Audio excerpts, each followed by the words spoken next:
পাকিস্তান প্রতিষ্ঠা হলো। পরবর্তীতে এই পাকিস্তানটাকে আমরা কিন্তু ধরে রাখতে পারলাম না। এটা আমাদের জন্য বড় ব্যর্থতা ছিল।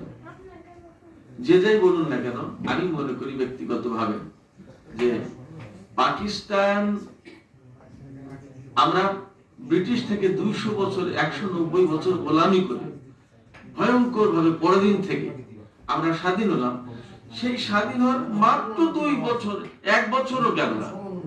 1947 সালের 15 আগস্ট পাকিস্তান স্বাধীন হলো।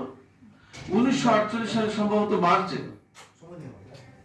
কায়েদ-ই-আজম মোহাম্মদ আলী জিন্নাহ উর্দুকে রাষ্ট্রভাষা ঘোষণা করলেন। এই শুরু হয়ে গেল। এই সমস্ত নিয়ে অনেক আলোচনা করা যায়। ছোট্ট একটা কথা বলি, উর্দুকে রাষ্ট্রভাষা করেছে। আমি এটা খুবই একটা সেনসিটিভ বক্তব্য আলোচনা হবে, কিন্তু আমি বলি ব্যাপারটা। উর্দুকে যে রাষ্ট্রভাষা করা হলো, বাংলা থেকে কেড়ে নেয়নি। এটা আশ্চর্য কথা। একটা গান বাজছে, ওরা আমার মায়ের ভাষা গায়ে নিতেছে। কিসের মায়ের ভাষা? আমাদের বাংলাকে কেড়ে নিতে ছিল না। ভারতবর্ষে 600 বছর ফার্সি ল্যাঙ্গুয়েজ ছিল, ফার্সি ভাষা ছিল রাষ্ট্রভাষা। তাই বলে কি আমার আপনার কারোর ভাষা কি নষ্ট হয়ে গেছে? আমাদের বাংলা ভাষা ছিল না।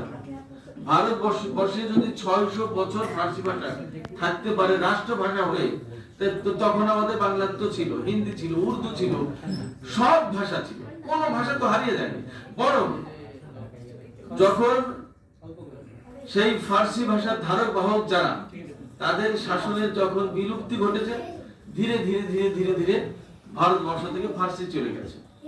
আমার আপনার সবার ভাষা কিন্তু ছিল। এই যে ভাষা কেড়ে নিতে চাই, এই কথা বলে আমাদেরকে উস্কে দেওয়া হলো। আলোচনার মাধ্যমে কিন্তু একটা সমাধান হতে পারত।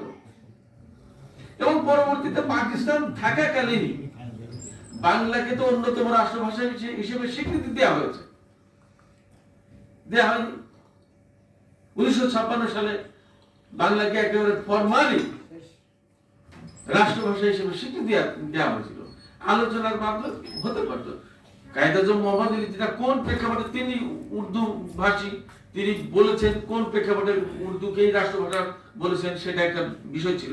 কিন্তু এটা নিয়ে আলোচনা করে একটা পর্যায়ে কিন্তু যাওয়া যেত। আসলে এই সমস্ত ঘটনার পিছনে আমি মনে করি, আমি ইতিহাসগুলোকে, ঘটনা পরম্পরাগুলোকে বোঝার চেষ্টা করি, গবেষণার চেষ্টা করি। আসাদ ভাই বারবার বলেছেন যে আমি আন্তর্জাতিক সম্পর্ক বিশ্লেষণ করি। কথাটা সত্যি, আমি চেষ্টা করি।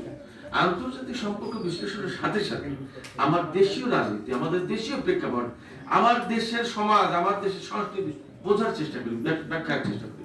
আমি সম্ভবত